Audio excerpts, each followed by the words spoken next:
Assalamualaikum warahmatullahi wabarakatuh. Perkenalkan, nama saya Lina Maulida, NPM 3050562667. Saya dari kelas 26 Banjarbaru. Saya dari program studi PGSD atau Pendidikan Guru Sekolah Dasar.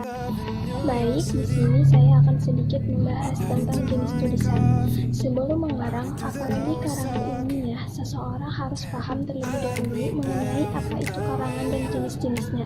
Selain itu, harus pula dipahami bahwa karangan ilmiah dapat bersifat non-ilmiah, semi-ilmiah, atau ilmiah sekuler, dan ilmiah.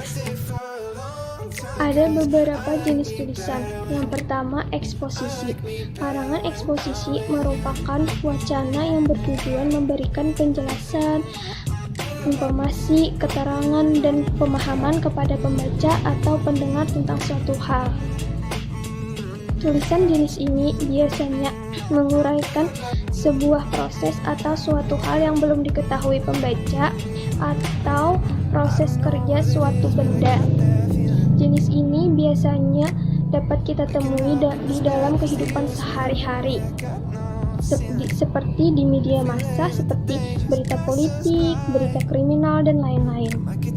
Karangan ini bersifat memaparkan, karena karangan eksposisi dapat juga disebut paparan. Dan yang kedua, ada argumentasi atau pembahasan. Tulisan ini bertujuan untuk meyakinkan atau mengubah pendapat pembaca atas suatu pendapat, ideologi, doktrin, sikap, atau tingkah laku tertentu. Jenis karangan ini biasanya digunakan oleh penulis karena sebuah karya ilmiah harus dapat meyakinkan pembaca atas topik yang diuraikan penulisnya.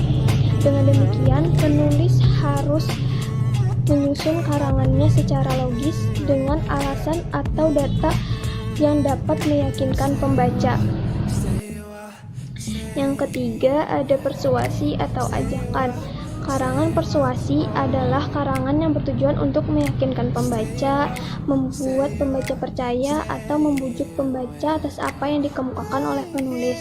Yang dikemukakan itu dapat saja berupa fakta, produk, pendapat, hingga ideologi tertentu.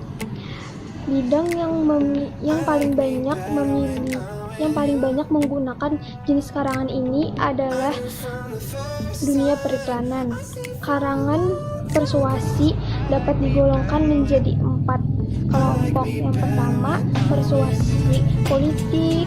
Yang kedua, persuasi pendidikan. Yang ketiga, persuasi advertensi. Dan yang keempat, ada persuasi propaganda. Yang keempat, ada narasi atau kisahan.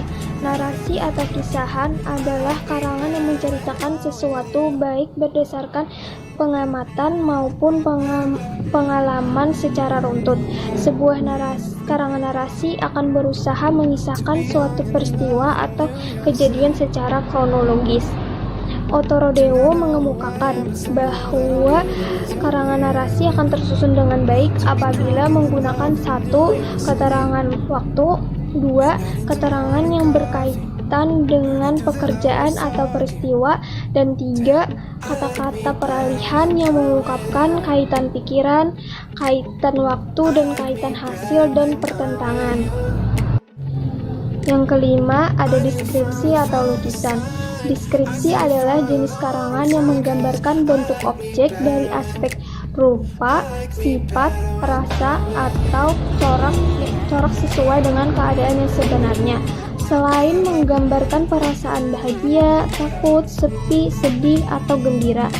Tujuan karangan ini adalah membantu pembaca membayangkan apa yang digambarkan tersebut. Ada 2 pendekatan yang diambil oleh penulis dalam mendeskripsikan sesuatu. Yang pertama, pendekatan realistis, dan yang kedua ada pendekatan impresionistis. Sekian pembahasan dari saya. Salah hilap mohon maaf. Wassalamualaikum warahmatullahi wabarakatuh.